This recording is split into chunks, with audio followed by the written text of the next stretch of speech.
Howdy, guys. How's it going? My name's Danny. I am one of the boot camp tutors for statistics. And today I wanted to just assure you guys that we're there for anything you guys really need to prepare for your upcoming exams and get the rest of your semester in order. I just wanted to make a quick video that I thought might be a little bit fun to help with box plots and understanding the five number summary a little bit, to give you my take on it at least.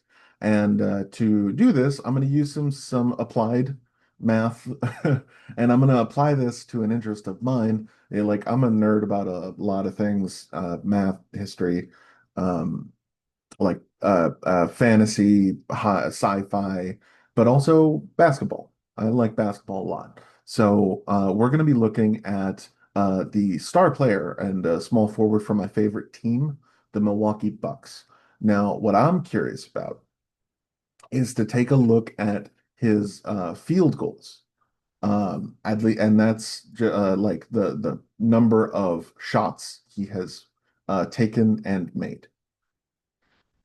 Um, Now that's to see if his percentage has gone up or increased or decreased over time. I especially want to compare how he's done this season to how he did last season. Now, I could do a spread of all of his games, right? But instead, what I'm going to do is take a small sample of those games, and then I'm going to apply a five number summary to them to see the spread of his to see how they spread, to see how consistent he is, and compare it to how consistent maybe he was last season to see what we can infer from this information.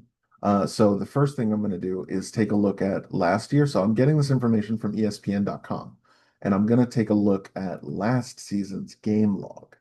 And I'm going to be looking at the field goals. Now, this is made when it says 7-11 here or 10-20, those are his shots made versus shots attempted. What I'm really interested in is his shots made. See how many he's made over the last 10 games of the regular season. So I'm going to take a look at the regular season and notice that they don't have a postseason here. That's because sadly they didn't go to the playoffs. Now they did this last season. They had at least in the first round.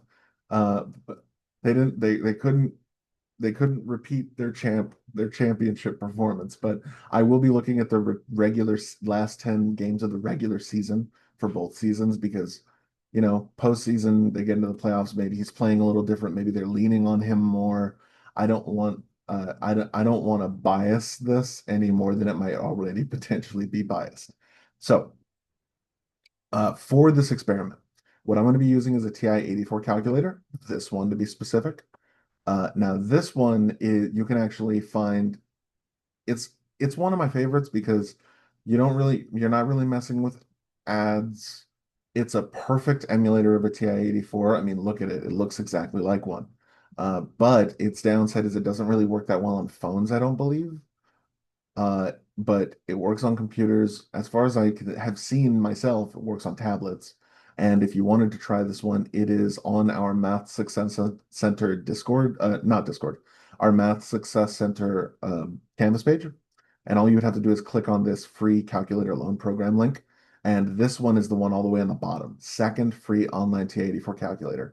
Oh, actually, you can see free. It works on phones, tablets, and desktops. It's a great emulator, but the page may have ads to navigate around. So the calculator itself doesn't have ads, but the site may have ads to get her, like this one at the bottom.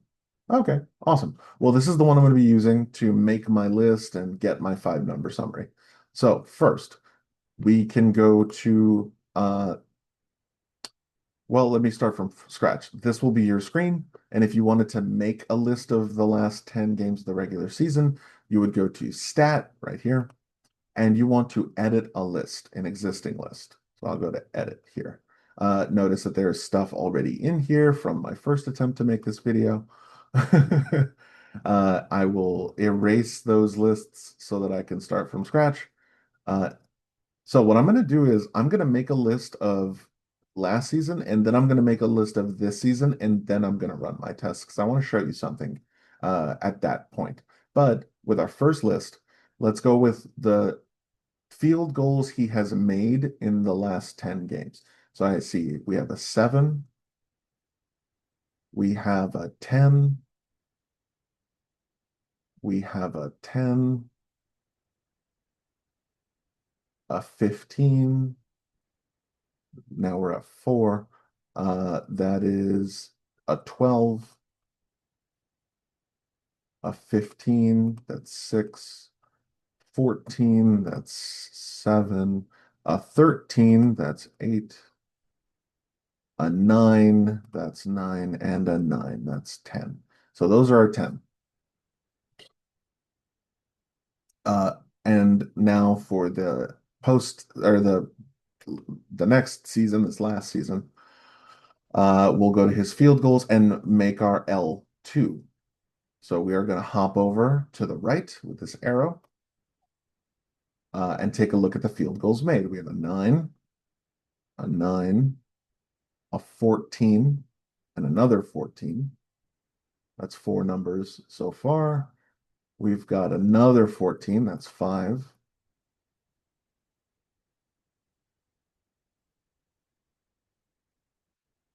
We have 11, that's 6. That's another 11, that's 7. A 9, that's 8. A 13. Oh, wait. I caught myself in a mistake. I said we were going to be doing the regular season. Haha. So I accidentally started putting postseason stuff up there. My mistake. Sorry. I'll try and catch myself up quickly. We've got 11. I'm going to write over it. See? Uh, this is why we check our lists, ladies and gentlemen. You saw it in real time. We always making mistakes is okay. It's completely fine to make mistakes. You just got to catch them. Gotta catch them all. Gotta catch them all. That's a joke for Professor Vu, who loves Pokemon. If you ever want to distract him or derail him, just talk to him about his favorite Pokemon. I don't know which one it is, so you'll have to figure that out by asking him.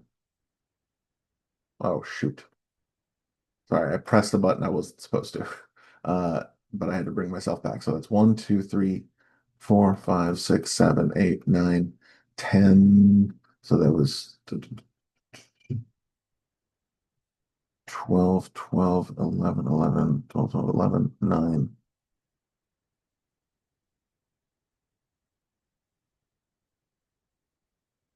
So 11, 11, 9, 13, 12, 12, 11, 11. Okay. 9, 5. Oof, there was a game where you only made 5.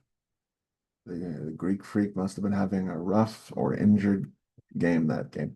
Okay, so we have our 2 lists. Now we need to get our 5-number summary from them. We'll click stat, and then what we want to do is calculate. So we're going to go to the right to calc, short for calculate, and we want to calculate the variable statistics of our list.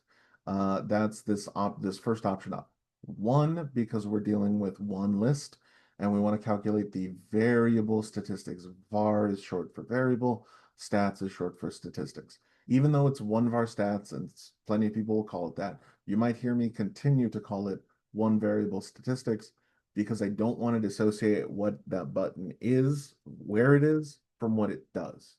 I want you to keep those associations in your head because I think they help. And maybe I'm wrong, but they help me.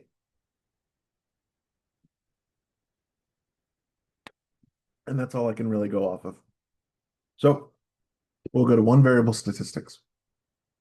We want the variable statistics of, we could do list 2 or list 1 as we want to, but I'll do list 1. So I have list 2 listed right here. I'm going to change it to list 1. So I'm going to replace it. I'm going to write over it.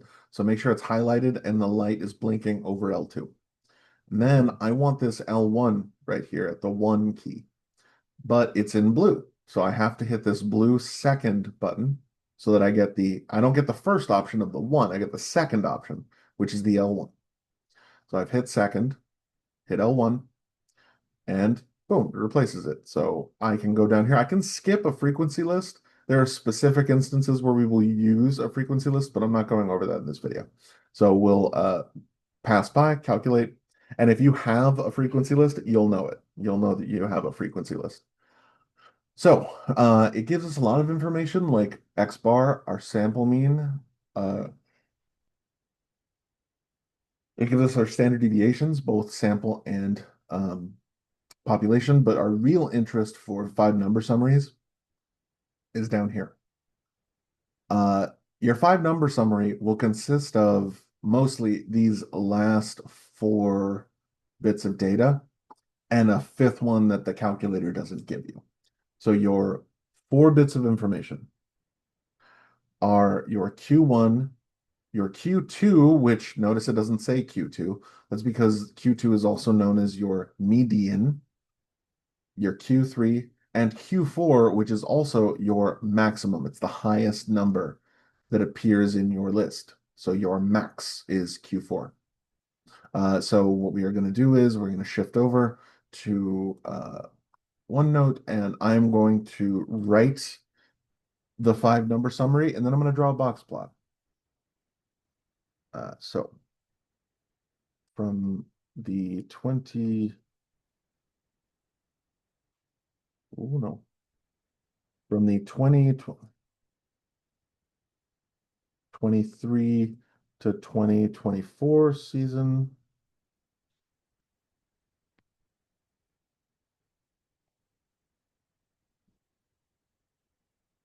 we have a Q1 of 9, a median of 11, a Q3 of 14, and a maximum of 15. Cool. So when we do this, the next step will be to write down. Okay, awesome. For ease, I'm going to do the same thing to my second list now. So I'm going to go to stat, and I'm going to take the variable statistics of a new list. So I'm going to go to the same place to the right, calculate the variable statistics of one list, one var stats. And I'm going to replace L1 with L2. So I'm going to hit second, and what I want is this blue L2 right here. Click on that. Again, I'm going to skip the frequency list and hit calculate. I want the information at the bottom, scroll down, Q1 for the 2024 through 2025 season. I should call it the regular season. Q1 is 9. Q2, or our median, is 11. Our Q3 is 12, and our maximum is 15. So one thing I want you to look at right now, look at 2023 to 2024, and then 2024 to 2025. Compare the lists. Q1 is 9, Q1 is 9. The median, which is Q2, is 11, and it's also 11 here. Our Q3 is 14 here, and it's 12 here. What might that mean? What might that affect? And then our maximums are the same. So he did nearly identical in the last 10 games of the season for those two seasons. So really what we're going to get down to is the significance of those last bits when we draw our box plots. Because notice, this is our five number summary. We only have four numbers listed in each column. That's because there's a fifth number that's needed. It's called your interquartile range.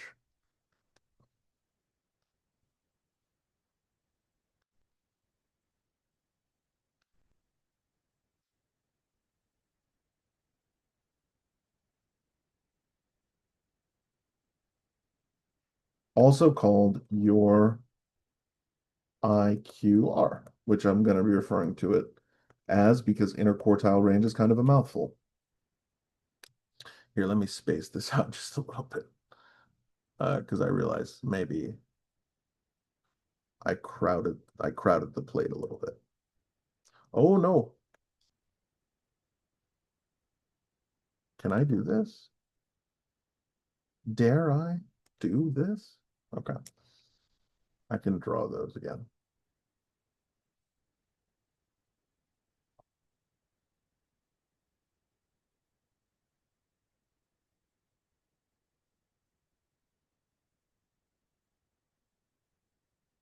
Interquartile range IQR. Okay. The interquartile range is the distance from Q1 to Q3. So I'm going to draw the box plot so I can illustrate to you what that means.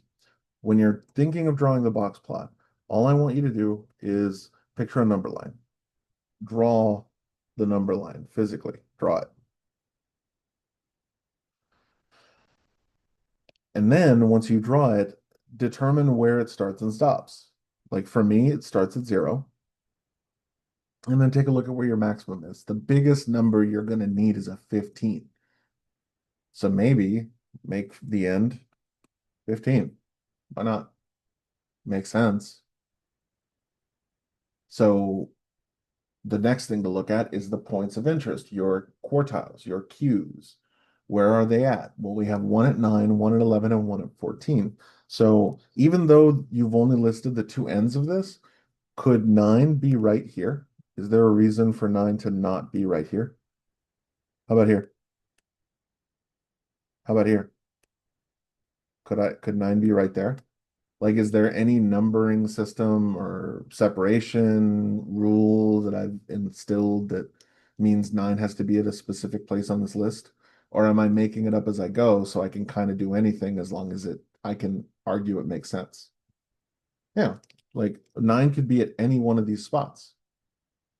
I want to be the least confusing possible, so I'm going to try to be a little what I think is accurate, which would make 9 probably somewhere right over here. We'll call that 9. 11 and 14, as long as they're not before 9, you're good as to where to put them. So Q9 is, or sorry, 9 is my Q1. Let's put 11 right here. My Q2, also my median, which is 11, and then 14. I'm going to put 14 relatively close here, and that is my Q3. 15, of course, being my Q4.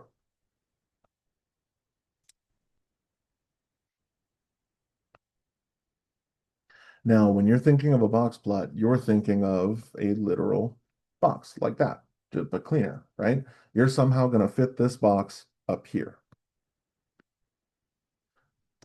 Well, notice that this box consists of 4 parts, 4 walls. It has a right wall, a left wall, a top, like ceiling wall, and a bottom floor wall. So to start with, your right and left walls, your left wall is at Q1, your right wall is at Q3. Put simply, your box starts at Q1 and ends at Q3. And then you just connect the floor and the ceiling. And somewhere where Q2 is in the middle, you make your little incision. Boom, you have your box for your box plot. You're done, at least with the box part. Now the IQR is here. It's the distance from this point to this point. How far do you have to go to get from here to here? To get from 9 to 14? Well, the easiest way to find that is for the IQR to be equal to Q3 minus Q1. And if our Q3 is 14, that means it's 14. And if our Q1 is 9, that means it is 14 minus 9. Anytime you want to find the distance between two numbers, take the bigger number and subtract the smaller number. Anytime. If you start at the 15-mile marker and you end at the 18th mile marker, how far did you travel? You just have to subtract 18 minus 15, and it's 3. You've traveled 3 miles.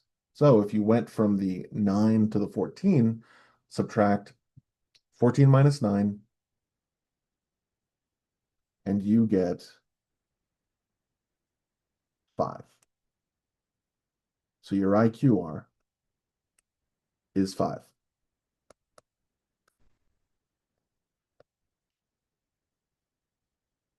So that's a numerical indication of the spread of this data, how widespread it is.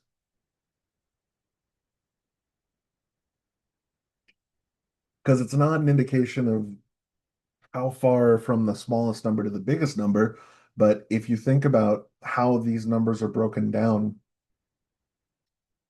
the first quartile, what was the smallest number in our distribution? What was the minimum? 5. The smallest number that is not in the 5 number summary, by the way, if you didn't notice, is 5. So there is a 5. So this is where your data really starts, and this is where it ends. But the point of the box is to show you where the bulk of the data is, where most of the numbers are. And if you think about what quartile means, well, what words have the word like quart in them? Quarter, just simply a quart as a measurement. That's because quart implies dividing something by fourths. There are 4 quarters in a dollar. There are 4 quarts in a gallon. So quart equals 4, in the same way that like bi equals 2 or like tri equals 3. That's just kind of the way suffixes in English work. So the reason we call these quartiles is because what you're doing is you're taking this list and you are breaking it into 4 pieces. So if we were doing this by hand, what we would do is take every number in our list. We would go to list number 1. And even before we did it with the calculator, we would write out every number in the list. We would find the median of our list. So we would have our number line from like right here to right here. Ooh, that was ugly. And what you would do is find the median of that list, which kind of cuts that list in half. Well, you had one number, and then you cut it in half so that you got an 11. Well, now how many lines do you have? Do you have one line that goes from here to here, or do you have 2 lines from here to here, and then another one from here to here? So once you find the median of this big list, then you find the median of this small list, which cuts it in half. And then you take this other smaller list that you have and you find the median of that, which cuts it in half. So really what you've done is you've taken a list of numbers and cut it into 1, 2, 3, 4 pieces, quartiles. This is your Q1, this is your Q2, this is your Q3, and this is your Q4. Your Q1 ends right here. Your Q2 ends right here, and notice that is the median. That is the middle point of the larger line. Your Q3 ends right here, and your Q4 ends right here. So, the bulk of your data, let me ask you this question. What percentage of the numbers in this list lie between this point and this point? If this is our minimum and this is our maximum, that's the smallest number we have on our list. And the other one is the largest number we have on our list. What percentage of numbers lie between those 2 points in this list? It should be 100%, all of them. There is no number in this list smaller than the smallest number. There is no number in this list larger than the largest number. So 100% of the numbers in this list lie between those 2 points. So if I've cut them into 4 equal pieces, that means that this cut is 25%, this cut is 25%, this is 25%, and this is 25%. Quartiles, quarters. How many cents to a quarter? 25. That means that the median is the 50% mark, like the 50th per what they call the 50th percentile. But that is the line that cuts 50% of the data. That's what the median is for. It's what it does. So this also gives you an idea now that we've gone over that a little bit. When you're looking at a box plot, is the box kind of over here by the small numbers or is it over here by the high numbers? Well, this tells me, look at how close his Q3 is from his maximum. Look at how close those numbers are. That means that his average is spread from 9 to 14, so he's not consistently making like the same amount every game. He's getting somewhere between 9 and 14 on average, but he's consistently getting at the high end of what he makes every game, right? So he's making an average of 9 to 14, but considering that the highest point he made was a 15, that means he's consistently making a high the high point value of his average. So even though he has an average, he's consistently hitting the high end of that average. Now let's see how this compares to the 2024-2025 season, where we had our Q, where the numbers are almost identical. So we are going to build the list one more time. Hopefully this one goes a little bit faster because now we know what we're doing. Like before, this is going to be 0, and our max hasn't changed. It's still going to be 15. Q1 is 9.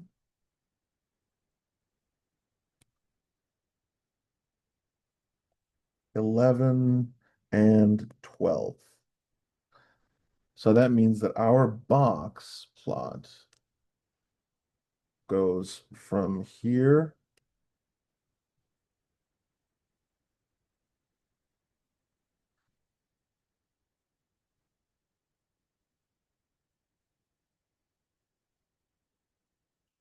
oh no.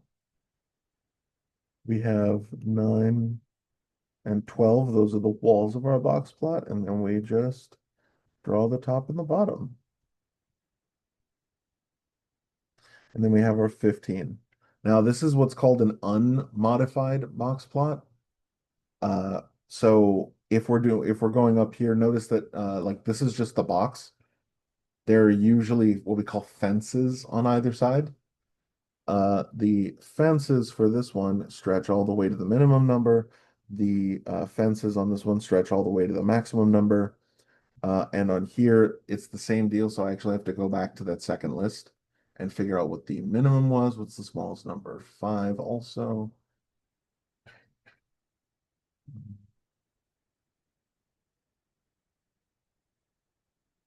Smallest number is actually a 7.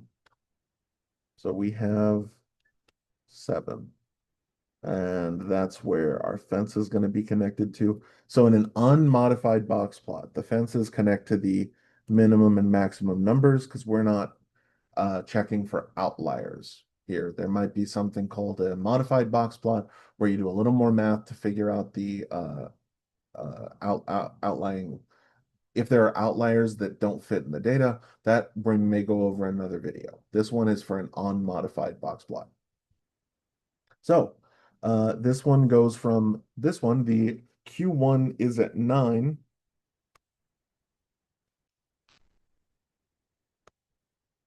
The Q2 or the mean is at 11 and the Q3 is at 12. Q4 is at 15. So which IQR do you think is going to be bigger? The first list, where the IQR goes from 9 to 14, or the second list where the IQR goes from 9 to 12? Well, let's figure it out because the IQR is equal to Q3 minus Q1, which is 12 minus 9, which is 3. So the IQR for this one is 3. which actually, like, it doesn't mean that he's doing worse this season or better. It really means that he's more consistent this year. Because the upper end of the spectrum up here is 14, which is a higher number. The bottom is 9, which the bottoms are the same. But considering that he has taken this box and just made it a little bit shorter, that means that the average 50% of the shots of his shots made has gotten more consistent per game and doesn't vary so wildly. He's become a more dependable shot maker, even if his average hasn't necessarily increased. Sometimes it's more about consistency. Okay, so we've taken a look at some points of value to, answer some real life questions and curiosities using information that you've learned in your classes. That's all for me, and I really hope that some of you guys either come by the center or ask questions in the Discord. We are always there for you. All right, see you guys. Bye bye.